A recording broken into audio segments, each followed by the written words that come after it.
괴테는 그런 이야기를 했다고 하죠. 눈물 젖은 빵을 먹어보지 않은 사람은 인생을 논하지 마라. 또 혹자들은 그렇게 요사이들 그러죠. 손자들을 키워보지 않고는 인생을 논하지 말라. 저는 눈물 젖은 빵이 더 의미가 있는 것 같습니다. 나그네 인생길을 우리 모두가 걸어갑니다. 우리 모두가 나그네 인생길 걸어가는 동안 눈물 골짜기를 피할 수가 없습니다.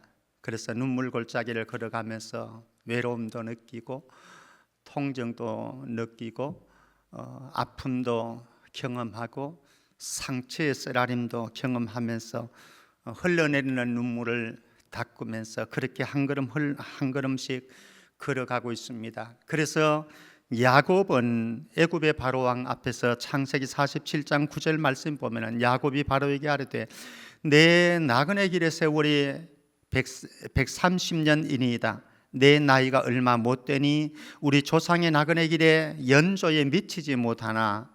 따라해 봅니다. 험악한 세월을 살아왔습니다. 우리의 인생 고백 아니겠습니까? 그렇죠? 살아온 세월들은 다 다르지만은 험악한 세월을 살아왔습니다. 아니 지금도 험악한 세월을 살아가고 있고요. 다윗의 인생 파란만장한 인생이었습니다. 그의 인생에 흘러내리는 눈물을 닦는다고 한다면 아마 그 눈물은 감당할 수가 없을 것입니다. 그는 시편 40편 2절 말씀에서 이렇게 인생을 고백합니다. 나를 기가 막힐 웅덩이와 수렁에서 끌어올리시고 내 발을 반석 위에 두사 내 걸음을 견고하게 하셨도다. 그는 하나님을 찬양하고 있습니다만 찬양하기 이전에 기가 막힐 웅덩이와 수렁에서 허덕이는 시간들이 세월들이 있었다라고 하는 거죠. 어쩌면 여러분들 가운데 지금 기가 막힐 웅덩이에 또 수렁에서 허덕이고 있는 사람들이 아마 있을 줄로 압니다. 여러분들의 살아왔던 세월들은 어땠습니까? 그리고 지금 살아가고 있는 현장은 어떻습니까? 내일을 바라보십시오. 미래를 바라보십시오. 우리에게 펼쳐질 미래는 어떨까요? 눈물 골짜기 지날지라도 하나님 앞에서 예배하는 그 예배 속에서 하나님의 치유와 은혜를 누리고 예배하는 그 기쁨 속에서 하나님이 공급하시는 힘을 얻고 더 얻어서 마지막 주님 앞에 서는 그날까지 승리해 갈 수 있는 예수 그리스도의 좋은 군사 될 수 있기를 주의 이름으로 축복합니다. 고라 자손이 지은 시라고 표제에는 되어 있습니다.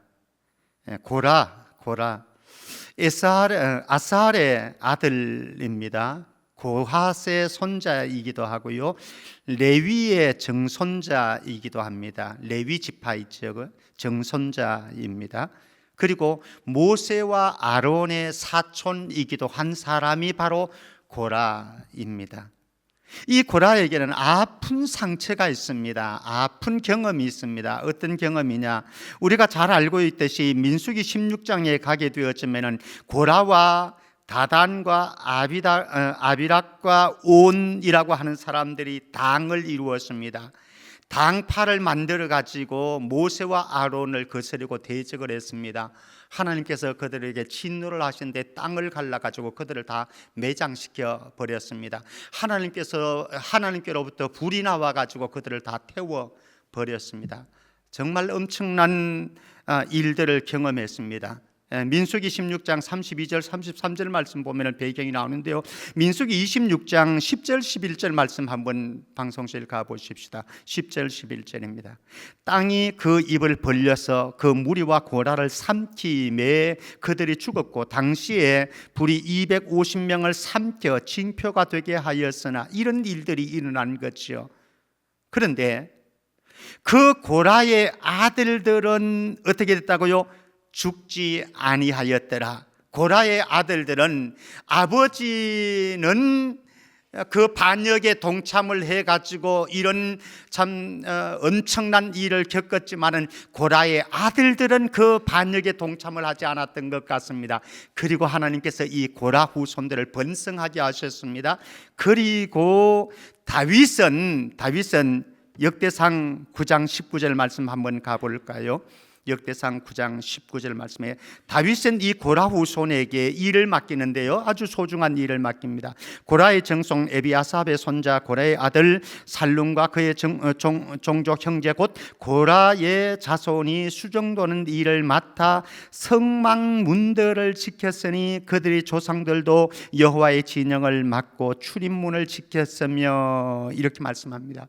다윗은 훗날 다윗은 이 고라 자손에게 이 하나님의 진노를 받지 않고 면한, 그러나 또 하나님께서 그들을 자손들을, 고라의 후손들을 번성케 하셨는데 이 고라 후손들에게 성막 문지기를 맡겨주셨고, 그리고 성전에서 다른 본문을 보면은 이들이 했던 사역이 성전에서 노래하는 일, 찬양하는 일을 맡기도 했고요, 또 다른 본문을 보면은 제물을 준비하는 임무를 감당하는 그런 사람들로 고라 후손들을 사역을 맡겼다 말씀을 하고 있습니다.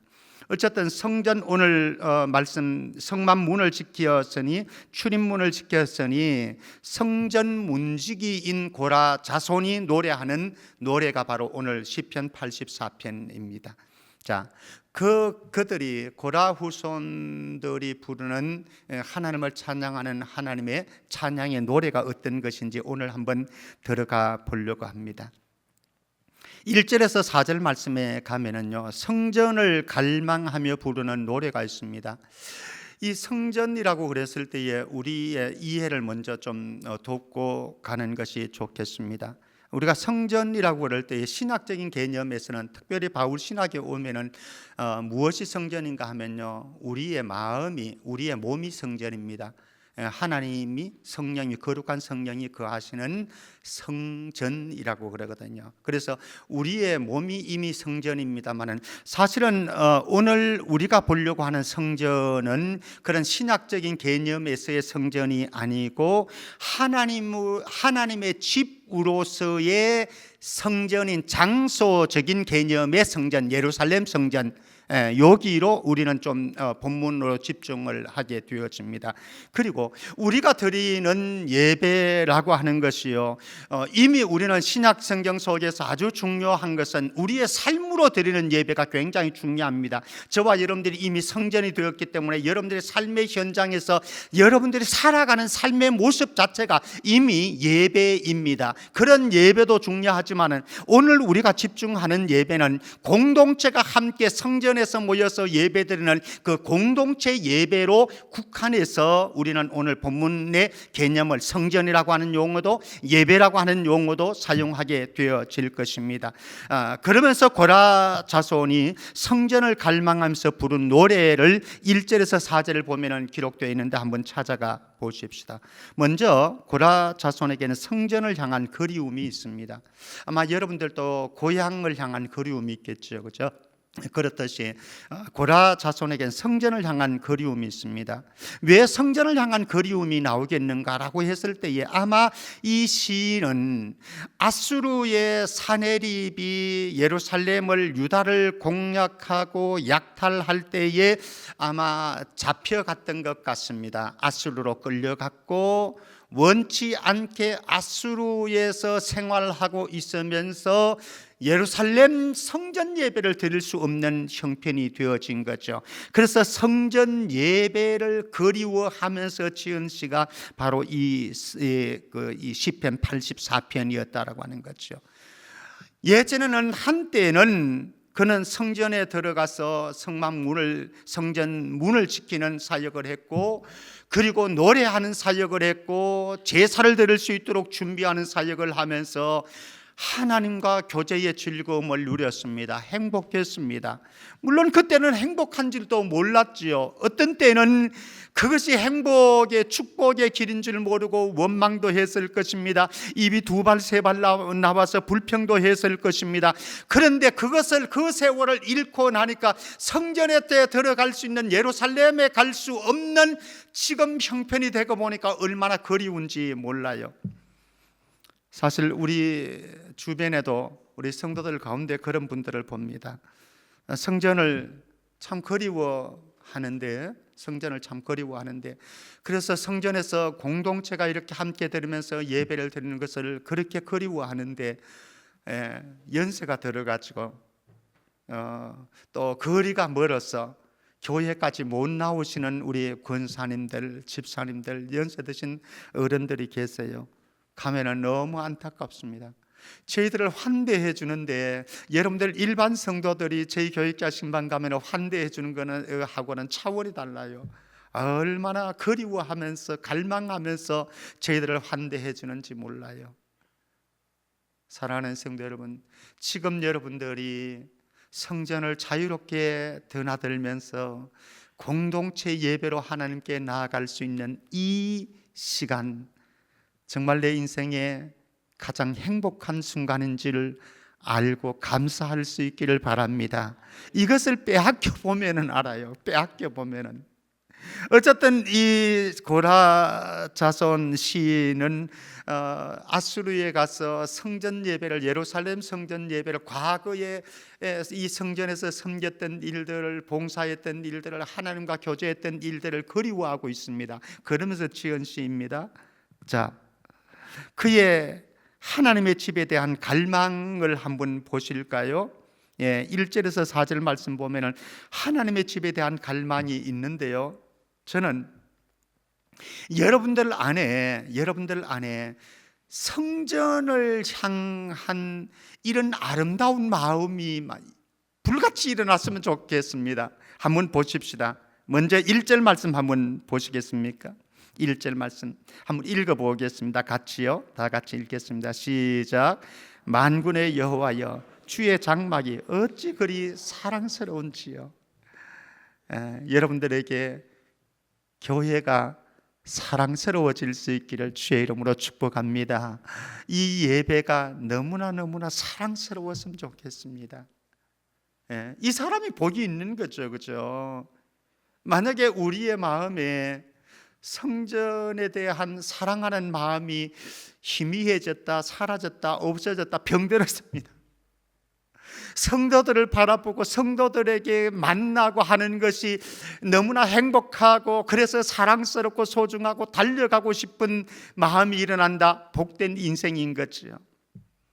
자, 그런데 그에게 병이 날 정도로 심각한 아픔이, 상처가, 고통이 있습니다. 2절 말씀입니다. 2절 말씀 같이 읽어봅니다. 시작. 내 영혼이 여호와의 궁정을 사모하여 쇠약함이여 내 마음과 육체가 살아계신 하나님께 부르짖나이다. 이제는 성전에 올라갈 수가 없습니다. 예배를 드리고 싶은데 예배를 드릴 수가 없습니다. 그의 환경이 그랬습니다. 그의 현실이 그렇게 그를 만들어 놓았습니다. 그래서 마음의 병이 생겼어요. 영혼의 병이 날 지경입니다. 교회를 가고 싶은데, 성전을 가고 싶은데, 예배를 드리고 싶은데, 이런저런 상황들로 인해서, 현실들로 인해서 살아계신 하나님이 계신 그 성전에 가서 살아계신 하나님을 만나고 싶은데 그렇게 할 수가 없어서 병이 났습니다. 저는 우리 성도들도 그랬으면 참 좋겠다. 여러분들이 가고 싶은 데도 많겠지만, 가야 될 곳도 많겠지만, 교회에 오지 못해서, 예배 드리지 못해서 병이 날 수 있는 은혜가 있기를 주의 이름으로 축복합니다. 정말 그래야 여러분들이 행복한 거지요. 온라인으로 예배하는 우리 성도님들 죄송합니다. 여러분들 마음에서도 성전의 아름다움이 커져서 성전에 나아가서 예배하지 못하는 그 아픔과 슬픔이 여러분들의 마음을 짓누르는 진통이 좀 느껴졌으면 좋겠습니다. 고라자손이 그랬습니다. 그래서 성전에 가서 살아계신 하나님을 만나고 싶은데, 살아계신 하나님께 경배하고 예배하고 싶은데 그래서 그곳에 가서 주를 섬기고 싶고 살아계신 하나님을 섬기고 싶은 마음은 간절한데 그렇게 할 수 없어서 마음 상하고 몸이 상할 정도로, 영혼이 상할 정도로 참 아름다운 갈망입니다. 자, 그의 부러움을 한번 보시겠습니까? 두 가지 부러움이 있습니다. 3절 말씀 가보십시다. 나의 왕, 나의 하나님 만군의 여호와여, 주의 제단에서 참새도 제 집을 얻고 제비도 새끼 둘 보금자리를 얻었나이다. 참새를 그리워하고요, 부러워하고 있고 제비를 부러워하고 있습니다. 왜요? 참새는 어떻게 합니까? 성전에서 둥지를 틀고 그곳에 있거든요. 살고 있거든요. 제비는 성전에서, 하나님의 집 성전에서 새끼를 기르고 있습니다. 그게 너무 부러운 거예요. 부러운 거예요. 왜? 지금 할 수 없으니까. 자기는 이 성전을 갈 수 없으니까. 하나님의 집에서 둥지를 틀고 그곳에서 새끼를 기르는 참새가, 제비가 너무너무 부러운 거예요. 또 하나의 부러움이 있습니다. 4절 말씀 볼까요? 4절 말씀. 주의 집에 사는 자들은 복이 있나니 그들이 항상 주를 찬송하리이다. 주의 집에 사는 자들 어떤 사람입니까? 자유롭게 예루살렘 성전을 드나들면서 섬기고 예배하고 제사하고 하나님과 교제를 나눌 수 있는 이런 사람들.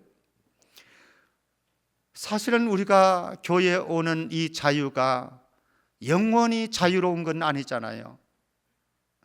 우리가 하나님을 예배할 수 있는 이 자유가 영원히 우리에게 보장되어진 것은 결코 아니잖아요. 어떤 사람들은 몸이 불편해서 정말로 교회를 그렇게 나오고 싶지만은, 예배를 드리고 싶지만은, 여러분들의 얼굴을 보고 싶은 마음이 너무너무 간절한데도 불구하고 나오지 못하고 누워 계신 분들, 병원에 계신 분들이 있습니다. 그리고 연세가 들어가지고 제가 이미 말씀드렸지만은 거리가 멀어서 교회까지 오고 싶은데, 우리 권사님도 거리가 멀어서 전사님 언제까지 내가 교회에 갈 수 있을지 모르겠어요, 그러시는 분이 계시거든요. 정말로 젊은 시절부터 이 교회를 그렇게 사랑했고, 그리고 이 교회를 위해서 눈물을 뿌렸고 헌신했고 그랬기 때문에 교회가 너무너무 오고 싶은데, 이제 세월이 그렇게 우리를 만드는 거예요. 우리의 환경이 그렇게 만드는 거예요.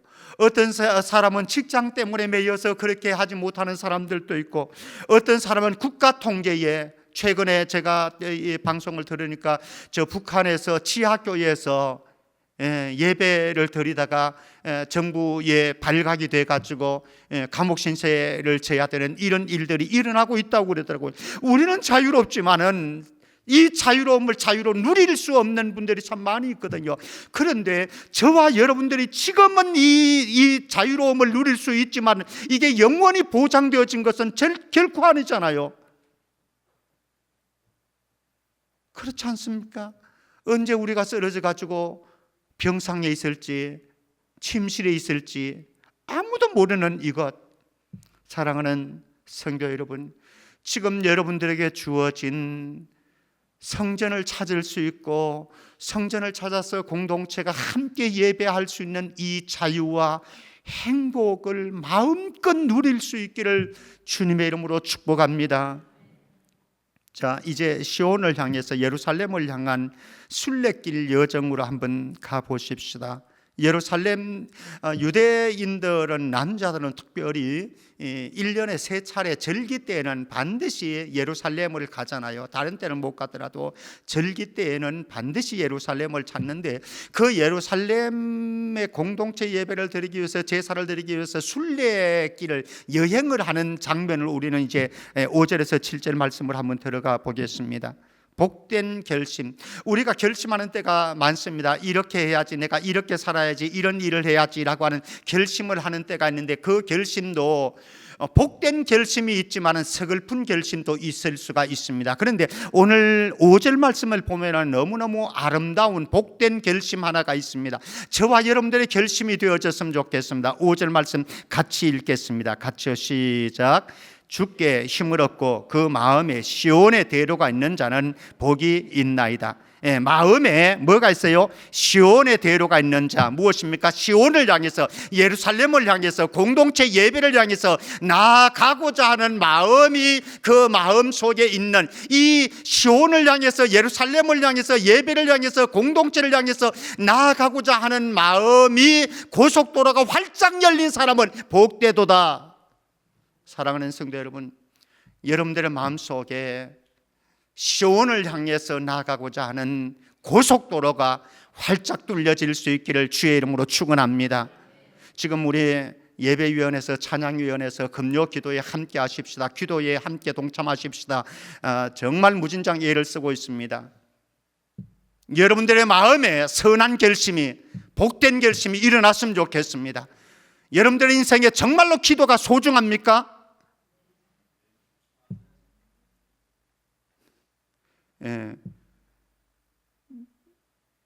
나오지 못하는 마음이기 때문에 아멘이 안 나오지요 지금. 다시 묻습니다. 여러분들의 인생에 기도가 소중합니까?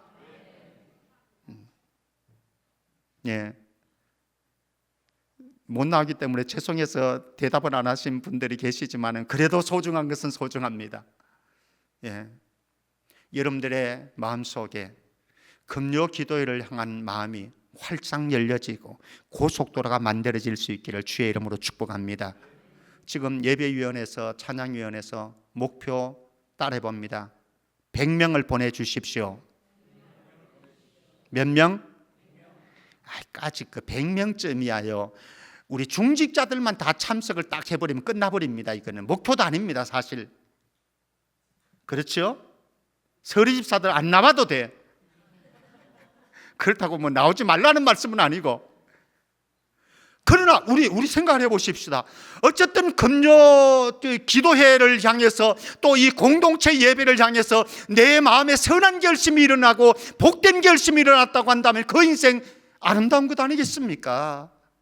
여러분들 안에 결심이 일어나는데, 결심이 서게 되어지는데, 그 결심 가운데 마음에 시온의 대로가 활짝 열려지는 결심이 일어날 수 있기를 주의 이름으로 축원합니다. 자, 그런데 이렇게 시온을 향해서 순례자의 길을, 대로를 따라서 순례자의 길을 가는데 그야말로 대로만 있는 게 아니에요. 거기에 무엇이 있는가 하면요, 6절 말씀 같이 봅니다. 6절 말씀 같이요. 시작. 그들이 눈물 골짜기로 지나갈 때에 그곳에 많은 샘이 있을 것이며 이런 비가 복을 채워 주나이다. 그 길에 대로만 활짝 열려지면 얼마나 좋겠습니까? 그런데 그것을 순례길을 가는 동안에 뭐가 있는가 하면은 눈물 골짜기가 있어요. 눈물 골짜기가. 저는 이 시대에 태어난 것이 얼마나 감사한지 몰라요. 왠가 하면요, 만약에 제가 이 조선 시대를 살았다고 그런다면요, 저는 선비 기질이 좀 있기 때문에 과거를 봐야 될 사람이거든요. 과거를 반드시 볼 사람인데, 그러면 과거를 보려고 그러면요, 문경 세제를 건너 가지고 저는 와야 돼요. 경상도 출신이기 때문에. 문경 세제 건너다가 호랑이한테 잡혀 죽으면 어떻게 하겠습니까? 근데 이 시대는 뭐 자가용으로 쫙 가게 되어지면 뭐 저희 그 고향까지 3시간 반이면 가게 되니까, 새벽 시간 선택하면 3시간만 가게 되니까. 사랑하는 성도 여러분, 사실 저 갈릴리 시골 동네에서 예루살렘까지 예배를 드리기 위해서, 절기를 지키기 위해서 순례자로 나가면요, 눈물 골짜기를 반드시 지나야 합니다.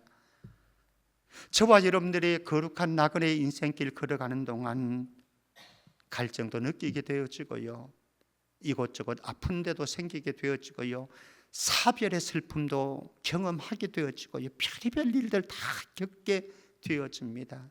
눈물 골짜기를 안 지나려고 하지 말고요, 눈물 골짜기가 없어라고 기도도 하지 말고요, 눈물 골짜기를 지나갈 그때에 그곳에 많은 샘이 있을 것이며 이런 비가 복을 채워 주나이다. 하나님이 살아계시기 때문에, 성전에 거하시는 하나님께서 눈물 골짜기를 그리는 여러분들을 도우시고 위로하시고 힘을 주실 줄 믿습니다. 그게 있기 때문에 우리는 눈물 골짜기 괜찮아요. 와라 눈물 골짜기. 내가 지금 눈물 골짜기를 거닐고 있을지라도 나는 결코 낙심하고 포기하지 않겠노라. 예루살렘 시온성까지 가서 나는 하나님을 만날 것이다. 하나님 앞에 예배할 것이다. 하나님께 기도할 것이다. 무엇이 두렵습니까? 사랑하는 성도 여러분, 7절 말씀을 가보실까요? 눈물 골짜기를 지나서 그들이 어떻게 되어지는지 7절 말씀 같지요? 시작. 그들은 힘을 얻고 더 얻어 나아가 시온에서 하나님 앞에 각기 나타나리이다. 시온까지 가십시다. 눈물 골짜기를 지나는 동안 힘들고 어렵고 고달프고 상처된 일이 많지만 그곳에 무릎 꿇지 아니하고 조금만 더 참고 조금만 더 인내하고, 그래서 시온까지 가서 그곳에서 하나님의 얼굴을 배웠고 하나님께 예배할 수 있는 복이 있기를 주의 이름으로 축원합니다. 그런데 중요한 것이 있습니다. 눈물 골짜기를 지나는 과정에 그들은 힘을 얻고 더 얻어. 여러분들 눈물 골짜기를 지나갈지라도 하나님께서 힘 주십니다. 그리고 그 힘으로 우리는 예루살렘 시온성까지 갈 수가 있습니다. 내 힘으로 헤쳐가려고 하지 마십시오. 여러분들의 경험과 여러분들의 지혜와 여러분들의 방도로 헤쳐가려고 하지 마시고 살아계신 하나님, 성전에 거하시는 하나님, 그 하나님께서 여러분들이 성전까지, 예루살렘까지, 시온성까지 갈 수 있도록 힘을 주시고 더 힘을 주실 줄을 믿습니다. 자, 이 성전에 왔습니다. 이 성전에 와서 드리는 기도가 있습니다. 8절 9절 말씀, 성전에서 드리는 기도를 한번 보십시다. 8절 말씀입니다. 8절 같이 읽겠습니다. 시작. 만군의 하나님 여호와여, 내 기도를 들으소서. 야곱의 하나님이여, 귀를 기울이소서. 아멘. 성전은 이사야 선지자가 말했듯이, 예수님도 말씀하셨듯이 누구가 기도하는 집이라? 만민이 기도하는 집이라. 여기에 우리는 다양한 모습, 다양한 사람들이 다 모였습니다. 이곳에서 만민이 기도하는 집에서 여러분들이 드리는 기도가 있기를 주의 이름으로 축복합니다. 특별히 언제? 금요 기도회에 결심하십시다. 금요 기도회에 나와서 만민이 기도하는 이 집에서 기도드리는 그 기도의 향연이 하늘 보좌를 움직일 줄 믿습니다. 여러분들의 기도가 그렇다고요. 여러분들의 기도, 이 성전에 살아계신 하나님께서 여러분들의 기도를 기다리고 계시고 그 기도를 들으시고 응답해 주시는 줄 믿습니다. 그곳에서 무엇을 기도할 것인가? 9절 말씀입니다. 9절 말씀 우리 같이 읽습니다. 시작. 우리 방패이신 하나님이여, 주께서 기름 부으신 자의 얼굴을 살펴보셔서 이 성전에 나와서 하나님께서 하나님의 통치의 대리자로 보내신 대통령을, 윤석열 대통령 싫어하는 사람도 있고 좋아하는 사람들도 있지만 그건 상관없습니다. 정치적인 성향 가지고 저는 얘기하려고 하는 것 아닙니다. 하나님께서 하나님의 통치의 대리자로 세워주신, 보내주신 대통령을 위해서 기도할 수 있기를 바랍니다. 하나님께서 부족한 정도 그렇게 세우셨다고 한다면 성천 공동체에 저를 위해서도 기도해 주시기를 축복합니다. 여러분들의 가정의 부모님들을 위해서 기도하시고, 그리고 우리 성도들 서로 지체를 향해서 우리의 가슴에 품고 그들의 아픔을, 그들의 상처와 그들의 고통과 그들의 현실적인 어려움을 우리의 가슴에 품고 하나님 앞에 기도해서 하나님께서 기도에 응답하시는 놀라운 역사들을 경험하기를 주의 이름으로 축원합니다. 물론 다른 데서들도 다 기도하지요. 여러분들 기도의 골방 개인적으로도 있습니다. 그러나 저는 성전에서 드리는 그 기도가 얼마나 그리운지 몰라요. 고등학교 시절 정말로 교회 종탑 위에서 많이 기도했습니다. 청년 시절 괴로울 때마다 밤 12시가 되어지면 교회에 가서 어두컴컴한 교회 빨간불고 하나 켜진 교회 본당 안에서 눈물을 흘리며 기도했던 적이 수없이 많습니다. 여러분들 그렇지 않습니까? 그 경험들 있지 않습니까? 성전에서 드리는 여러분들의 기도 하나님께서 결코 외면하지 않으실 것입니다. 만나 주실 것입니다. 그리고 기도에 응답해 주실 것입니다. 그 살아계신 하나님을 만나서 우리의 삶이 그 다음 회복에 대한 소망으로 들어갑니다. 10절에서 12절 말씀. 지금 시인은요, 그 언젠가, 지금은 성전을 갈 수 없지만 그 언젠가 성전을 가서 예배할 그날을 기다리고 있습니다. 소망하고 있습니다. 그러면서 애타게 그는 이렇게 고백을 합니다. 저는 참 아름다운 고백인데요, 우리가 좋아하는 말씀이기도 하고, 첫 번째 비교 우위입니다. 참된 만족과 행복이 어디에 있는가라고 하는 것입니다. 10절 말씀 같이 읽어봅니다. 시작. 주의 궁정에서의 한 날이 다른 곳에서의 첫날보다 나은즉 악인의 장막에 사는 것보다 내 하나님의 성전 문지기로 있는 것이 좋사오니. 제가 시간이 없기 때문에 자세한 설명은 좀 어렵습니다. 여기에서 중요한 것은 무엇입니까? 우리의 참된 만족과 참된 행복을 어디에서 여러분들이 구하고 계십니까? 세상 것들이 주는 참된 만족과 참된 행복이 정말로 그게 참된 것입니까? 아닙니다. 그건 잠시 잠깐 지나가는 행복입니다. 기쁨입니다. 즐거움입니다. 만족입니다. 그러나 하나님의 성전에서 하나님을 만나서 누리게 되어지는 이 기쁨과 만족은, 즐거움은 영원한 줄 믿습니다. 그러니까 이 시인은 이렇게 고백할 수 있는 거예요. 두 번째, 이 성전에서 하나님을 만날 때에 하나님께서 아낌없이 선물을 주시는데 11절 말씀입니다. 11절 같지요? 시작. 여호와 하나님은 해요 방패이시라. 여호와께서 은혜와 영화를 주시며 정직하게 행하는 자에게 좋은 것을 아끼지 아니하실 것임이니이다. 이 성전에서 살아계신 하나님을 만나면 살아계신 하나님께서는 여러분들에게 은혜도 주실 것이고 영광도 주실 것이고, 그리고 좋은 것을 아끼지 아니하고 여러분들에게 선물로 주실 줄 믿습니다. 그 하나님을 만나십시오. 이 성전에서 여러분들의 가정에서도 예배할 수 있습니다. 여러분들의 가정에서 기도할 수도 있습니다. 그러나 이 성전에서 공동체 속에서 임하신 살아계신 하나님 앞에 예배하면서 기도하면서 그분을 만날 때에 이보다 더한 행복이 어디 있단 말씀입니까? 세 번째로 12절 말씀입니다. 12절 같이 읽습니다. 우리의 고백으로 읽습니다. 시작. 만군의 여호와여, 주께 의지하는 자는 복이 있나이다. 성전의 주인이신, 온 세상의 주인이신 그분을 의지하는 인생길 걸어가십시다. 눈물 골짜기를 지나갈 수도 있겠지요. 그러나 온 세상의 주인이신 하나님, 성전에 거하시는 하나님, 여러분들이 예배하는 그 순간 하나님께서 여러분들에게 은혜를 주시고 선물을 주시고 은사를 주실 줄 믿습니다. 자, 이 정도 됐으면 우리는 정말로 행복한 인생길 걸어가야 될 것입니다. 그런데 제가 장담하기는요, 앞으로 여러분들이 살아가야 될 10년, 20년, 몇 년이 되어질지는 모르지만은 끊임없이 우리는 눈물 골짜기를 지나가야 되는데 그때 여러분들에게 소중한 것이 있습니다. 우리 시편 23편 4절입니다. 시편 23편 4절 같이 읽습니다. 시작. 내가 사망의 음침한 골짜기로 다닐지라도 해를 두려워하지 않을 것은 주께서 나와 함께 하심이라. 주의 지팡이와 막대기가 나를 안위하시나이다.